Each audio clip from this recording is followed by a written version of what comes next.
आपने अपनी इब्तिदाइये में कहा कि खुदा न खास्ता अगर मैं मुफ्ती या अल्लामा होता तो तब भी मुफ्ती या अल्लामा अपने नाम के साथ ना लिखता। इसकी कोई ख़ास वजह है या ये इतना ज़्यादा ये हेटेड टूवर्ड्स? नहीं, वो नहीं है। इसे मेरी नफरत ना आप समझें, वक्त का तकाजा समझें, क्योंकि दीनदार तबके की हरकतों की वजह से यूनिवर्सिटीज़ और कॉलेजेस के लोग मुतनफ़र हो चुके हैं। हम खुद मुतनफ़र थे, हमने इस पूरे सिस्टम को बड़ा क्लोजली ऑब्जर्व किया। एक तो इनके किरदार की वजह से, दूसरा जो ये एक दूसरे की तकफीर करते हैं, एक दूसरे के पीछे नमाजें नहीं पढ़ते। हम खुद यही कुछ करते रहे। 5 साल इंजीनियरिंग यूनिवर्सिटी में मैंने अपनी मस्जिद जो हॉस्टल की थी उसके इमाम के पीछे नमाज नहीं पढ़ी। वो देवबंदी था, हम बरेलवी थे उस वक्त, बापा जानी वाली जमात में, अपनी जमात अलग से करवाते थे और इसे सवाब समझते थे। 2002 में मैं उम्रे के लिए गया, इमाम काबा के पीछे नमाज नहीं पढ़ी, मस्जिद नबवी के इमाम के पीछे नमाज नहीं पढ़ी। और ये मेरा कोई ज़ाती इशू नहीं था, ये हमारे उलमा ने हमें बताया था, ये नजदी हैं, गुस्ताखे रसूल हैं, इनके पीछे नमाज नहीं होती। तो ये जो तकलीफ है ना मुझे इस चीज़ की कि जिस तरह इन्होंने एक दूसरे के खिलाफ नफरत भरी, एक है इल्मी इख्तिलाफ, वो आप कर सकते हैं, लेकिन ये नफरत के इसके पीछे नमाज नहीं होती, ये जहन्नमी है। इस तकलीफ ने मुझे इस पे मजबूर किया कि मैं अपने साथ इस किस्म का कोई टाइटल ना लगाऊं। और सेम चीज़ उस तरफ से भी है, मुफ्ती आजम सऊदिया का भी फतवा है कि बरेलवियों के पीछे नमाज नहीं होती। ये ना समझे कि ये वन साइडेड है, दोनों तरफ से, बल्कि सारे फिरकों का आपस में। इसमें एक टॉलरेंस अगर है तो सिर्फ शिया मकतब में है। उनके नज़दीक आप किसी मकतब फिक्र के पीछे भी नमाज पढ़ लें, आपकी नमाज हो जाती है। सऊदिया से इतना इख्तलाफ है उनका, उसके बावजूद वो हरम मक्का और हरम मदीना में इमाम काबा और मस्जिद नबी के इमाम के पीछे नमाज पढ़ते हैं, क्योंकि उनके बड़ों के फतवे ये हैं कि नमाज हो जाती है। हम जो कि अहले सुन्नत से बिल्टअप हमारा हुआ था, तो हम तो इसे हराम समझते थे। इस वजह से ये एक दुख है, इसे नफरत ना समझें, ये दुख है। और अगर मुझे ये बात पता चल गई है कि इन्होंने दीन के साथ ये कुछ किया, तो मैं फिर अपने घर में नहीं बैठा, मैंने पूरी दुनिया को चीख चीख के बताया कि दीन के नाम के ऊपर इन्होंने आपके साथ खिलवाड़ किया और सदियों से कर रहे हैं। आपकी हॉस्टल की मस्जिद के इमाम देवबंदी थे और आप उस वक्त, आपका जोर था कि उस वक्त मैं बरेलवी था, इसलिए उनकी इमामत में नमाज पढ़ना आपने गवारा नहीं किया। जी जी, उस वक्त आप बरेलवी थे, आज आप क्या है? आज सिंपल मुस्लिम। और ये स्लोगन, मेरे नबी सा है ही कोई नहीं, तेरे बाबे थे शाही कोई नहीं। इसमें वो सारे बाबे दाखिल हैं जिन्होंने रसूलुल्लाह के नाम के ऊपर दीन को फिरकों में बांटा और एक दूसरे को काफिर डिक्लेयर किया। और वो बाबे जो रसूलुल्लाह के साथ वफादारी कर गए, यानी कि ये इमाम बुखारी, इमाम मुस्लिम, ये बाकी लोग, ये हमारे बुजुर्ग हैं और इनके कदमों की खाक हमारी आंखों का सुरमा। सन 61 हिजरी में जब एक वाक़या होता है, वाक़या करबला, तो अहले सुन्नत और अहले तशी जो मकतबा फ़िक्र है वो तो उस वक्त जन्म ले लेता है। दो फ़िरके तो मौजूद हैं, आपका किसी फ़िरके से कोई ताल्लुक़ नहीं? हाँ, फ़िक्र के एतबार से हम अपने आप को अहले सुन्नत कहते हैं, फ़िक्र के एतबार से, फ़िरके के एतबार से नहीं। फ़िरका यह है कि अहले सुन्नत जो फ़िरका है वो अहले तशय्युअ को गुमराह और जहन्नमी समझता है। अहले सुन्नत फ़िक्र यह है कि वो कुरान और सुन्नत और इजमाए उम्मत को अथॉरिटी मानते हुए अहले बैत और सहाबा के फ़हम के मुताबिक अपने दीनी मामलात को लेकर चलते हैं, लेकिन किसी की तकफीर नहीं करते, सिर्फ उनकी गुमराही उन पर वाज़ेह करते हैं। और ये एक ऐसी तकसीम है जो 61 हिजरी में रसूलुल्लाह की वफ़ात के 50 साल बाद हो गई, ये मैंने नहीं करवाई। 2 ग्रुप बन गए, एक खिलाफत के निज़ाम को लेकर चल रहे हैं, दूसरे इमामत को। उस तकसीम में अगर आप देखें तो मैं अहले सुन्नत की फ़िक्र पर हूँ, फ़िरका अहले सुन्नत नहीं, फ़िक्र पे। इसलिए हमने यहाँ पर अहले सुन्नत की किताबें अहादीस की रखी हुई हैं, लेकिन अहले तशय्युअ को हम मुसलमान समझते हैं। और हमारी और अहले तशय्युअ की जो कॉमन बुक है वो हमने सबसे ऊपर रखी हुई है, कुरान। कुरान और अहले बैत गदीर ख़ुम पर भी, कुरान हज्जतुल वदा के मौका पर भी। रहा सुन्नत का मामला, आप अहले सुन्नत की अहादीस से उसे ड्राइव करें या अहले तशय्युअ की, 80 to 90% चीज़ें कॉमन हैं।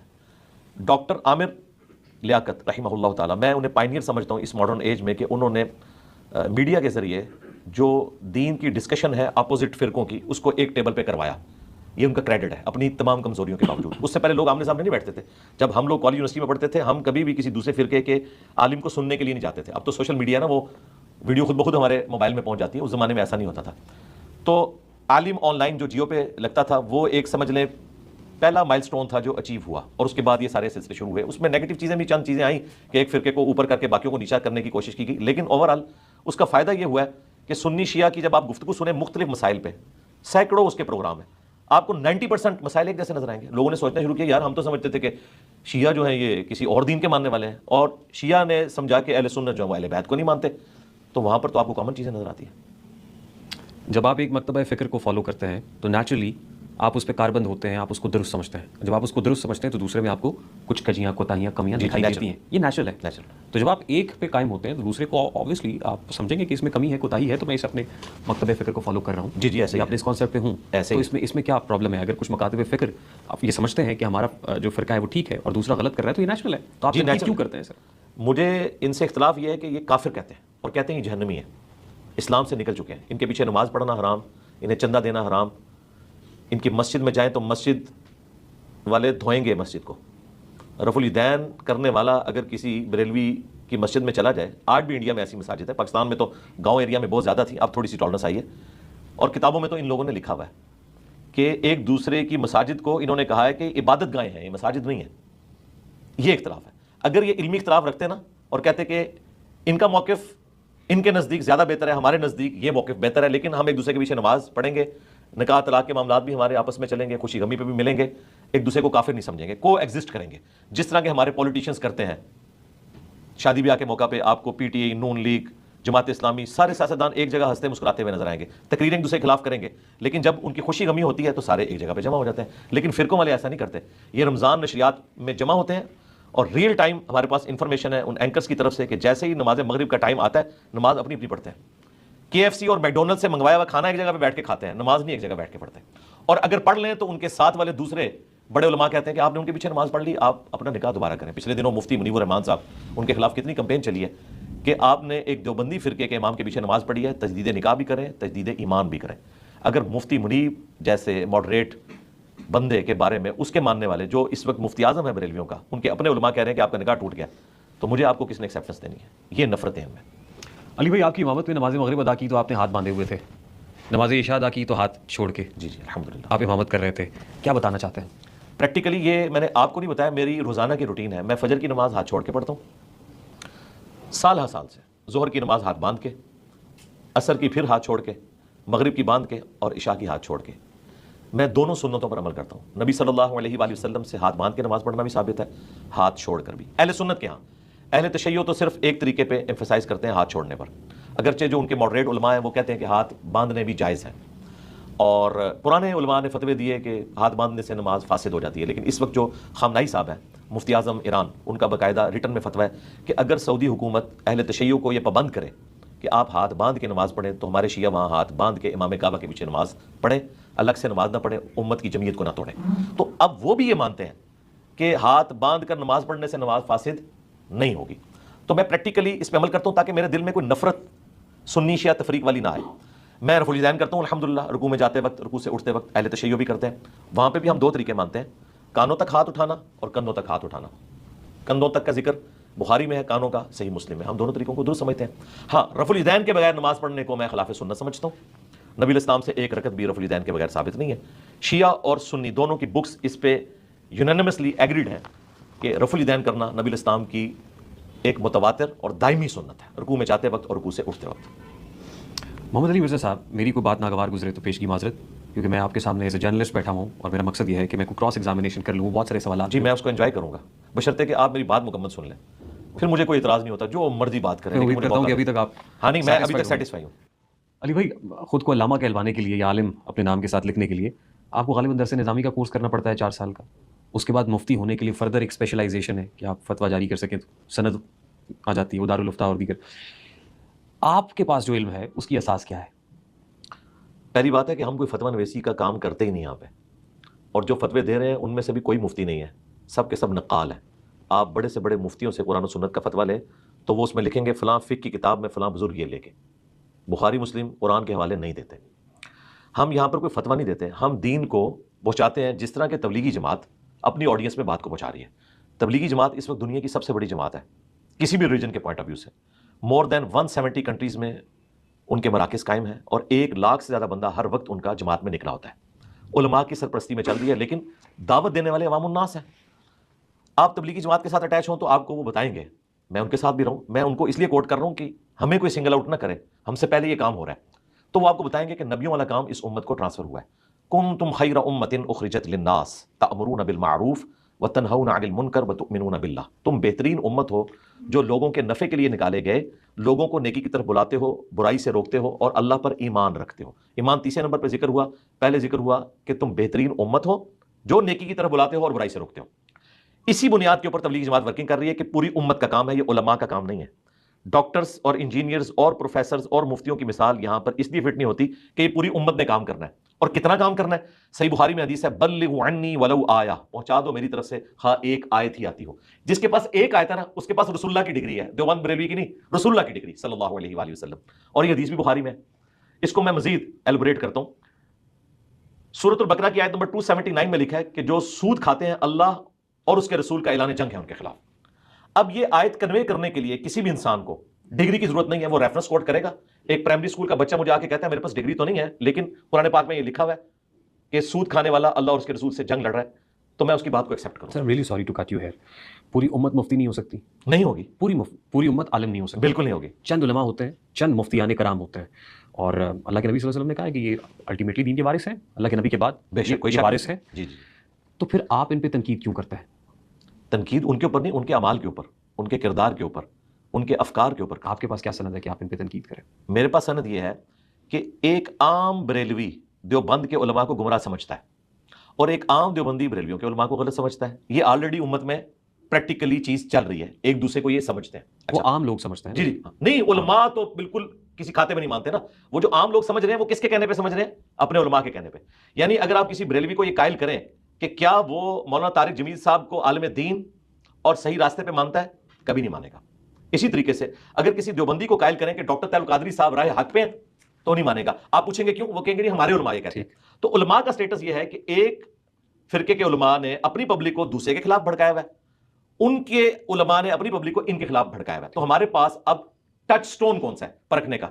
एक आम मुसलमान, उसका क्या कसूर है कि उसने मुसलमानों के घर में आंख खोल ली? अब वो कैसे देखेगा? क्या ये देखेगा कि जिसकी आवाज ऊंची है या जिसके फॉलोअर्स ज्यादा है, या हमारे पास कोई क्राइटेरिया? आप तो इंजीनियर हैं, और एक सिंपल सी मिसाल मैं आपके सामने रख सकता हूं, एक पढ़े लिखे बंदे को भी समझ आएगी, अनपढ़ को भी। ऑलमोस्ट इस टेबल की जो विड्थ है वो 30 इंच है। एक बंदा आगे कहता है लंबी दाढ़ी रख के कि नहीं ये 30 फुट है, एक उससे लंबी दाढ़ी वाला और पगड़ी वाला आता है, कहता है ये 30 किलोमीटर है। तो क्या तीनों की बात दुरुस्त होगी? कैसे परखी जाएगी? हम कहेंगे एंची टेप लाओ, मार के देख लेते हैं। आपने मेजरिंग टेबल रखी और 30 इंच निकला है, अकली और मंतकी दलाइल पे परखी जाएगी ना सर? नहीं दलाइल के ऊपर, ये वो है ना मेजरिंग। अच्छा, इस्लाम की मेजरिंग टेप क्या है? कुरान और सुन्नत। ठीक, अगर हम कोई ऐसे दलाइल रख के उलमा के अफकार का रद्द कर रहे हैं जो हमने खुद लिखे हैं, फिर तो बिल्कुल उसे आप रद्दी की टोकरी में फेंक दें। अगर हम ये कहें कि ये बुखारी मुस्लिम आपके मदारिस में पढ़ाई जाती है, आपने खुद तर्जुमा करके इसका पब्लिक में बांटा है और आप इन्हें ऑन करते हैं, देखें ये बुखारी में ये लिखा हुआ है, आप यूं कर रहे हैं, ये मुस्लिम में यूं लिखा हुआ है, आप यूं कर रहे हैं, इसको सेटिस्फाई करें। अली भाई आपने कुरान करीम पढ़ा है? जी, आपने कुरान करीम तर्जुमे के साथ पढ़ा है? अल्हम्दुलिल्लाह अल्हम्दुलिल्लाह। किसका तर्जुमा पढ़ा आपने? सारों का पढ़ा है। हम इस सिलसिले से आगे निकल चुके हैं। ये जो झगड़ा है ना कि तर्जुमा किसका पढ़ना है, कुरान हकीम अरबी जुबान में नाजिल हुआ है, अरबी जिंदा जुबान है और क़यामत तक जिंदा रहेगी। उसके लिए आपको किसी आलिम से इस तरह का इस्तिफादा करने की जरूरत नहीं है कि आप सिर्फ उसके साथ चिपक जाए। किस तर्जुमे को मुस्तनद समझते हैं? मैं सारे तर्जुमों को मुस्तनद समझता हूं। कुरान हकीम के सारे तराजिम बेहतर है। बरेलवियों का अहमद साहब बरेलवी साहब का, देवबंद का अशरफ थानवी साहब का, अहले हदीस जुनागढ़ी साहब का और शिया सैयद फरमान अली शाह का। सिर्फ अल्फाज के चुनाव का फर्क है। इसको मैं थोड़ा सा ब्रीफ करूंगा ताकि आपको ये पूरी गेम समझ आए जो तराजिम की बुनियाद के ऊपर कुरान हकीम को इन्होंने एम्बिगुअस कर दिया। मुझे बताएं, CNN और BBC के ऊपर जो इंग्लिश में पट्टी चलती है खबर की, क्या कभी ऐसा हुआ कि इंडोनेशिया का इंसान उसका कोई और मतलब समझे, रशिया का इंसान कोई और मतलब समझे और पाकिस्तान वाला कोई और मतलब समझे? तो भाई कुरान पाक की जब पट्टी चलती है तो ये कैसे हो सकता है कि दुनिया में मुख्तलिफ लोग मुख्तलिफ तराजिम उसके करें? तर्जुमा एक ही होगा। हाँ, फर्क कहाँ होगा? अल्फाज के चुनाव में। और वो मैं आपको गारंटी से कहता हूं, जो आपने बड़ी अच्छी बात की कि लॉजिकल है, ये लॉजिकल है कि 10 सहाबा इकराम भी बैठे हों और उनको हम उर्दू सिखा दें, उसके बाद उन्हें कहेंगे कुरान पाक के एक पेज का तर्जुमा करो, 10 के 10 का तर्जुमा मुख्तलिफ होगा, लेकिन मफहूम एक होगा। कोई बिस्मिल्लाह का तर्जुमा करेगा अल्लाह के नाम से शुरू, कोई करेगा शुरू अल्लाह के नाम से, कोई करेगा शुरू करता हूं अल्लाह के नाम से। तीनों ने अल्लाह के नाम से शुरू। आप कुरान पाक का तर्जुमा कर सकते हैं? जी मैं तर्जुमा कर सकता हूं, लेकिन मैंने यहां पे भी kill the evil in the bud किया। मैं कहता हूं मैंने तर्जुमा करना ही नहीं, लेकिन कुरान करीम का तर्जुमा तो वही कर सकता है ना जो अरबिक लिंग्विस्टिक्स मैं आपको बताना चाह रहा हूं ना, हम तो हाथी के पांव में सबका पांव। हमने तर्जुमा क्यों करना है? तर्जुमा हमने करना है अवाम को बताने के लिए, खुद अमल करने के लिए। तो हम क्यों व्हील को इन्वेंट करें? हम लोगों को रेफर करते हैं उनके उलमा की तरफ। हम सिर्फ आयत का नंबर बताते हैं और कहते हैं ये आयत का नंबर है, जिस आलिम को तुम मुस्तनद समझते हो उसका तर्जुमा पढ़ो और देखो हमारी बात निकलेगी। अगर हम खुद करेंगे तो ये कहेंगे कि आप उनसे बड़े आलिम हैं, तो हमने उस ईवल को खत्म ही कर दिया है। हमने कहा कि हम सोल्यूशन एंड पे खड़े हैं। अरबिक ग्रामर को, लिंग्विस्टिक्स को पढ़ा है? मैं ये जानना चाहता हूं। जी पढ़ा है, लेकिन मैं उससे निकल चुका हूं ना, क्योंकि मेरा पढ़ना इनके लिए ऑथेंटिक नहीं है। डॉक्टर तैयब कादरी साहब की किताबें इस वक्त अल-अज़हर यूनिवर्सिटी में पढ़ाई जा रही हैं, जो बंदी उनको आलिम मानने के लिए तैयार ही नहीं है। वो कहते हैं फ्राडिया। अब अल-अज़हर यूनिवर्सिटी में उनकी किताबें पढ़ाई जा रही हैं, वो उनको आलिम मानते हैं। तो मैंने इस इशू को खत्म कर दिया। इसे कहा जाता है सोल्यूशन एंड पे आना। हम इनको ये कहते हैं कि ये कुरान की आयत है, आपका जिसमें दिल ठुकता है उसका तर्जुमा पढ़ लें, आपको वही बात मिलेगी जो हम आपको कन्वे करना चाह रहे हैं। हम खुद तर्जुमा करेंगे तो आप तो आपस में एक दूसरे का तर्जुमा नहीं मानते, हमारा क्यों मानेंगे? और दूसरा, तर्जुमा करना आज की डेट में कोई ऐसी बड़ी चीज नहीं है, गूगल में जाए सब कुछ मौजूद है। लिहाजा हमने व्हील को इन्वेंट नहीं किया, ऑलरेडी जो मौजूद है। मैंने तो हदीस की किताब भी आपने इमाम अहमद रजा खान बरेलवी साहब का जिक्र किया, जलंधरी साहब का जिक्र किया, सब अरेबिक लिंग्विस्टिक्स के जो एक्सपर्ट्स हैं, सब अपनी अपनी जगह पे जाहिर है बहुत बड़ी पर्सनालिटीज़ हैं, और उन्होंने तर्जुमा किया, वो उस पर ऊपर मलका रखते थे। अब मोहम्मद अली मिर्ज़ा साहब ना तो लिंग्विस्टिक्स में कोई बहुत PhD स्पेशलाइज्ड हैं माजरत के साथ, ना ही आप कोई मुफ्ती हैं, ना ही कोई अल्लामा है, कोई इस तरह की सनद नहीं रखते हैं। उन लोगों पे क्रिटिसिज्म आपका जायज़ है जो ऑलरेडी लिंग्विस्टिक्स को समझते भी हैं, अरेबिक को भी बेहतर ये जो उलमा है, उलमा कराम है, आज के जो बड़े उलमा जिन्होंने तराजुम किया, आज के उलमा भी, आज के उलमा को हम ये बता रहे हैं, आज के हम उलमा को ये बता रहे हैं, हम आज के उलमा को बताते हैं कि देखें, आप जिनके नाम के ऊपर अपना धंधा चला रहे हैं ना, अपने बड़ों के नाम के ऊपर, वो तो कुरान की इस आयत को यूं ट्रांसलेट करते हैं, आप गद्दारी कर रहे हैं अपने बड़ों के साथ। हम तो उनके बड़ों के साथ खड़े हैं, हमने तो अलग से अपनी कोई मस्जिद नहीं बनाई, कोई चंदा बुक नहीं बनाई। आप इस प्रॉब्लम को समझें कि हम सोल्यूशन एंड पे हैं। हम हमेशा ये कोट करते हैं, मैंने जितनी दफा कोई क्रिटिकल आयत कोट की है तो आला हजरत अहमद बरेलवी का तर्जुमा शो किया है।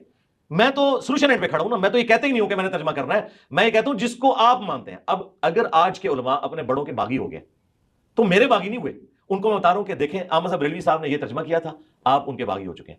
थानवी साहब ने यह तर्जुमा किया था, आप अपने थानवी साहब के बागी। जरूरत क्या है आपको किसी को बागी या गद्दार कहने की? जी, क्यों, मेरा सवाल ले लीजिए, आपको क्या जरूरत है किसी को बागी कहें, गद्दार कहें?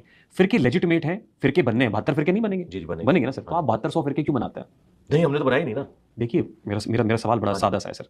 इमाम Ahmad Raza Khan Barelvi school of thought को, उस मकतबा फिक्र को लीड करते हैं, उनको मानने वाले हैं, उनके मानने वाले मौजूद हैं। वो जाते हैं सऊदी अरब पर, जाके वहाँ पे फतवा लेके आते हैं अगेंस्ट देवबंदियों के, कि देवबंदी जो है ये तो मुसलमान ही नहीं है। जी जी, इमाम अहमद रजा खान फिर देवबंदी भी जाते हैं, और उसका काउंटर वहीं से लेके आते हैं जहाँ वो जाते हैं। तो ये मकातब फिक्र आपस में इनकी लड़ाई लेजिटिमेट है, नेचुरल है, या 4 फिरके नजर आ रहे हैं आपको, 72 फिरके बनने हैं, तो आप तनकीद कर करके 7200 फिरके क्यों बनाते हैं? देखें, बिल फेल किसी चीज का होना ये अलग चीज है, उसका कुरान और सुन्नत की रोशनी में दुरुस्त होना ये अलग चीज है। 72 फिरके बनना ये नबी इस्लाम की तरफ से गैबी खबर थी। 73 फिरके, एक ग्रोह और 72 फिरके, ये नबी सल्लल्लाहु अलैहि वसल्लम ने डराया था कि ये काम नहीं करना। कुरान हकीम बिल्कुल इसके उलट बात करता है, बल्कि ये उलट है। कुरान कहता है वअतसिमू बिहब्लिल्लाहि जमीअन वला तफर्रकू, अल्लाह की रस्सी यानी कुरान को मजबूती से पकड़ लो और फिरकों में मत बंटो। नहीं, तफर्रके की बात हुई है, फिरके की बात तो नहीं हुई। नहीं, आपस में डिफरेंसेस की बात हुई है कि ना हो, ये तो नहीं कहा कि फिर जाहिर है फिरका एक, जिस फिरके की स्कूल ऑफ थॉट की मकतबा फिक्र की हम बात कर रहे हैं वो अलग है, ये तफरीक एक अलग चीज है। तो इस आयत के जब आप एक दूसरे को मुसलमान नहीं समझते तो क्या अब कैसे एक न्यू मुस्लिम आया? इस आयत को भी गलत कोट नहीं करना। नहीं, आयत बिल्कुल दुरुस्त है, यही मतलब है। इसका मतलब फिरके नहीं है कि फिर वो पर्टिकुलर फिरका नहीं है, तफरीक की बात हो रही है, लड़ाई झगड़े की बात हो रही है, तकसीम की। जो फिरके हैं वो आप कह रहे हैं कि कुरान में आया कि फिरके बनाओ और कोएग्जिस्ट करो। कोएग्जिस्टेंस है, ये कहां लिखा हुआ है? कोएग्जिस्टेंस तो है, कोएग्जिस्ट कर रहे हैं लोग सर। प्रैक्टिकल छोड़ते हैं, कुरान में कहां लिखा? कुरान में तो कुरान में मैं आपको बताता हूं, ये तो हदीस, इन्नल लज़ीना फर्रकू दीनहुम व कानू शिया, जिन्होंने अपने दीन में तफरका डाला, और अब आप वाली बात हो रही है, व कानू शिया, और अपने आप को ग्रोहों में बांट लिया।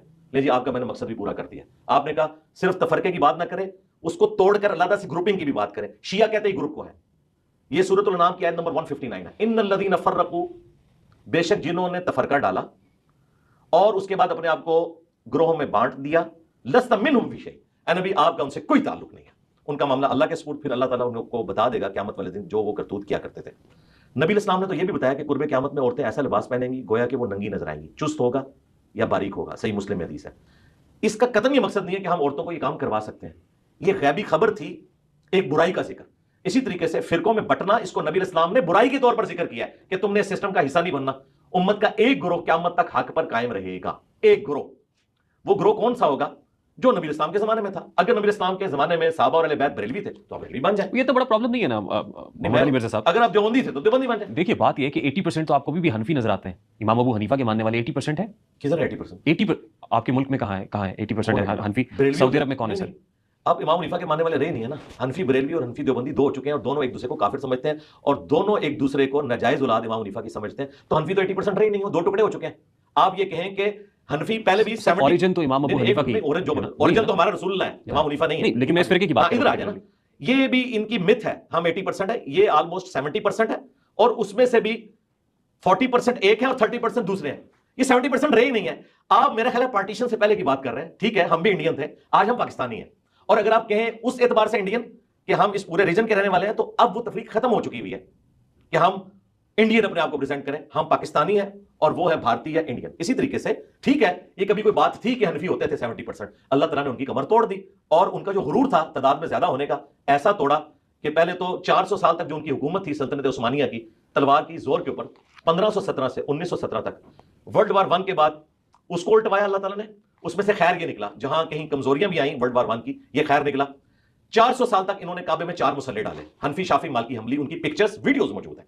एक दूसरे के पीछे नमाज नहीं पढ़ते थे। आज अल्लाह के फजल से ना सिर्फ वो चारों मुसल्ले उठे हैं, बल्कि एक नया मुसल्ला आ गया। इमाम काबा अब मकाम इब्राहिम पे खड़े होते हैं और वो अपने आप को मुस्लिम कहते हैं, ना वो अपने आप को बरेलवी कहते हैं, ना देवबंदी कहते हैं, ना हनफी, शाफी, ना मालिकी, हम्बली भी वो स्कूल ऑफ थॉट इस एतबार से कहते हैं कि हम हदीसों के मानने वाले हैं।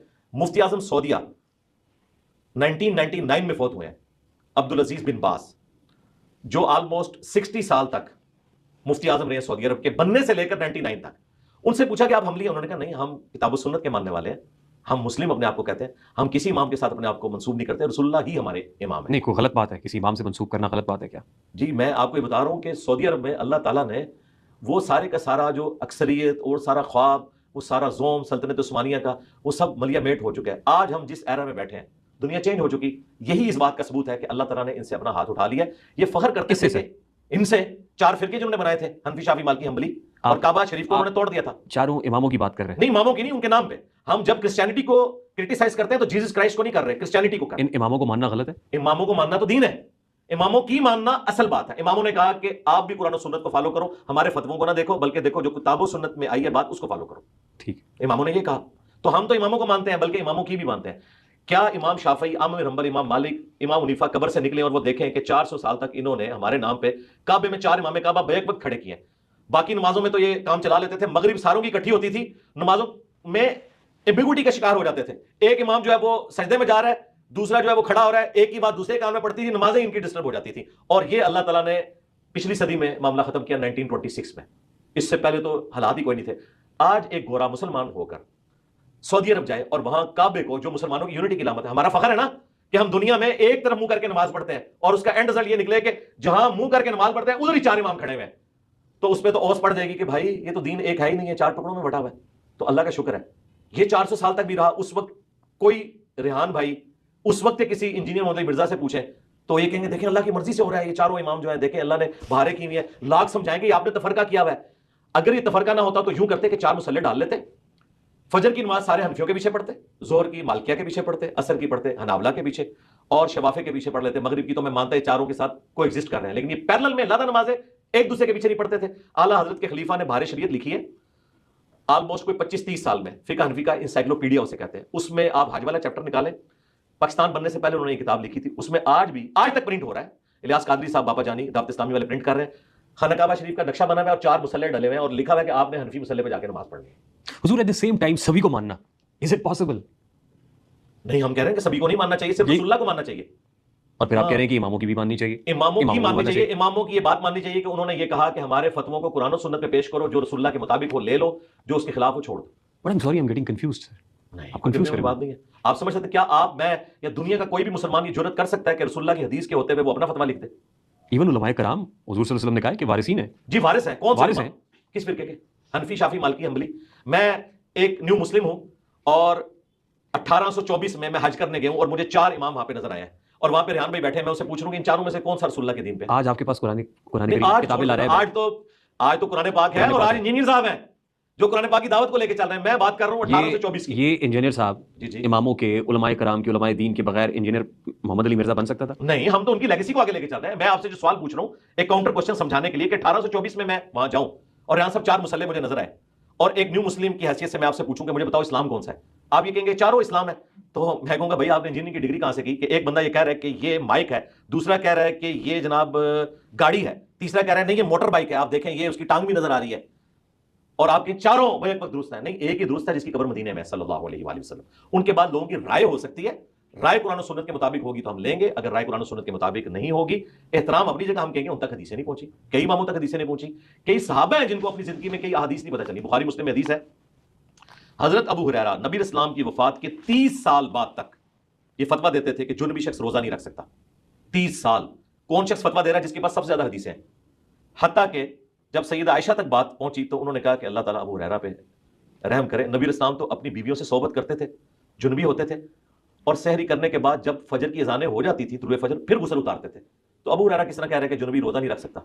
जब हजरत अबू हुरैरा को बताया गया, उन्होंने कहा मेरी गलती है, मैं ये अपने फतवे से कहता था, मुझे नबी इस्लाम की हदीस नहीं पता थी।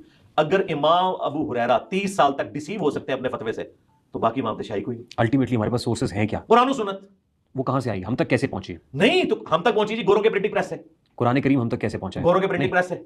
उससे पहले तो हजरत उस्मान रजी अल्लाह ताला अन्हु, ओहो, तो बहुत पीछे चले गए ना। मैं आपको Ottomans की वो बात उस है। लैंग्वेज में बात कर रहा हूं कि जो आपको समझ आनी चाहिए। 15वीं सदी में जब प्रिंटिंग प्रेस बना है, जी पहले तो मुसलमानों ने मुखालफत की, ठीक, और वो किसी बुजुर्ग की खिदमत से नहीं बना, एक नॉन मुस्लिम ने बनाया। उसी से साइंस की भी तरवीज हुई, लोगों ने एक दूसरे के साथ अपनी रिसर्च को शेयर किया और यूं साइंस आगे बढ़ी। हम मुसलमानों ने जब इसे अडॉप्ट किया तो आज मेरे पास कुरान इस शक्ल में मौजूद है। इसमें किसी बुजुर्ग की कोई कंट्रीब्यूशन नहीं है इसको किताबी शक्ल में इस लेवल पे लाने पे। ये कैसे कैसे मैं आपको बताता हूं, साबित करता हूं। अगर आप कोई मुझे बुजुर्ग पेश करें जिसने प्रिंटिंग प्रेस बनाया हो, जिसने कागज की सनत इजाद की हो। ये लोग कुरान किस तरह लिखते थे? चमड़ों के ऊपर, कागज के ऊपर। उस वक्त तो नहीं लिखा जाता था, छाल के ये ऊपर, छाल के ऊपर दरख्तों लिखा की जाता छाल, था। और अगर कुरान आपको एक जगह पे जमा करना जी। है तो आपको कई कमरे चाहिए थे। ये कागज की सनत मुसलमानों ने बनु अब्बास के दौर में जब विजडम ऑफ हिकमा बना, तो इसको रशिया से और चाइना से इन्होंने एक्सपर्ट्स को बुलाया।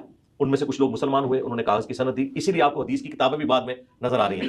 पहले इस तरह नहीं था, क्रैमिंग के जरिए चीजें ट्रांसफर होती थी। क्रैमिंग के जरिए जो नॉलेज ट्रांसफर किया साहबा, ताबईन, तबा ताबईन ने, वही तो हम नफा उठा रहे हैं। लेकिन ये जो बाद के लोग खड़पैंच बने हुए हैं कि हमारी कंट्रीब्यूशन है, तो हम पूछते हैं कि अगर कंट्रीब्यूशन इस चीज को जस्टिफाई करती है कि आपकी गलत बात भी हम माने, तो प्रिंटिंग प्रेस वाले की क्या कंट्रीब्यूशन जरूरत है सर? आपके पीछे किताबें ला रहा है, बेयर पड़ी हुई वो है। आपको इस मसले का नहीं पता, बड़ा गंभीर मसला है।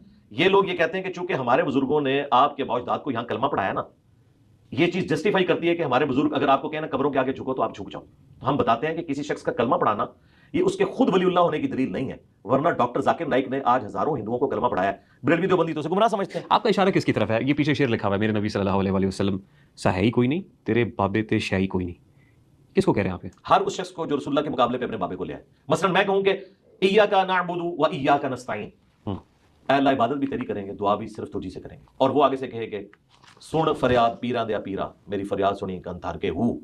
सुल्तान बाहू का वो शेर पढ़ दे कि वो अब्दुल कादिर जिलानी से मदद मांगते थे। तो मैं कहूंगा कि भाई मेरे नबी सा है ही कोई नहीं, तेरे बाबे ते शाही कोई नहीं। नबी ने हमें यह नहीं सिखाया। नबी ने हमें सिखाया इय्याका नअबुदु व इय्याका नस्तईन, और दुआ में मदद के लिए अल्लाह को पुकारा है, या हय्यु या क़य्यूम बिरहमतिका अस्तगीथ हस्बुनल्लाहु व निअमल वकील। एक अंबिया का दीन है और एक अंबिया के नाम के ऊपर डेविएटेड दीन। देखिए, उसको नहीं बादस खुदा बुजुर्ग तू ही किस्सा मुख्तसर। जी किस्सा मुख्तसर इसमें कोई दो राय नहीं ना, कोई दो राय है। देखिए ये बात हम सिर्फ मानते हैं, हम मानने वाले और नहीं मानते। आप इसको ग्लोरीफाई कर रहे हैं। ये डेढ़ ईट की मस्जिद नहीं है, जब सबको पता है नबी सल्लल्लाहु अलैहि वसल्लम के साथ कंपैरिजन तो बाबे का बनता ही नहीं है। नहीं पता, मेरे नबी सा है ही कोई नहीं, तेरे बाबे थे शाही कोई नहीं। मेरे नबी ने फरमाया कि आपने कब्रों को पक्का नहीं करना, इन पे इमारत नहीं बनानी।